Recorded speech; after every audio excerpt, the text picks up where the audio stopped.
அன்பான மக்கள் அனைவருக்கும் வணக்கங்க. இன்றைக்கி செப்டம்பர் 23. நேற்று சாயங்காலம் தண்ணீர் கொஞ்சம் வேலையால் தண்ணீர் கொடுக்கலங்க.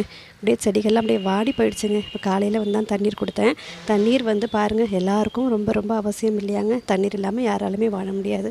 அதே போலங்க தண்ணீரை பற்றி தண்ணீருடைய அவசியம் சொல்லும்போது பறவைகளுடைய தண்ணீர் அருந்தும் முறை அதை நான் இப்போ சொல்ல போகிறேன். நம்மளால் தண்ணீரை வந்து உறிஞ்சும் குடிக்க முடியும், அண்ணாந்தும் குடிக்க முடியும் இல்லைங்களா? ஆனால் பறவைகளால் தண்ணீரை உறிஞ்சு குடிக்க முடியாதாங்க. தலையை அண்ணாந்து தான் குடிக்க முடியுமா. அதனுடைய கழுத்து பகுதி, அந்த எலும்புடைய அமைப்பு அப்படி இருக்கும் அப்படின்னு சொல்கிறாங்க. ஆனால் வந்து ஒரே ஒரு பறவை நம்மளை மாதிரி தண்ணீரை உறிஞ்சும் அதால் குடிக்க முடியும் அப்படின்னு இதை நான் வந்து ஒரு புக்கில் படித்தேன். எப்போ ரொம்ப நாள் ஆகுது அதை படித்து. இப்போ அதை நான் உங்கள்கிட்ட பகிர்ந்துக்கணும்னு ஆசைப்பட்றேன்.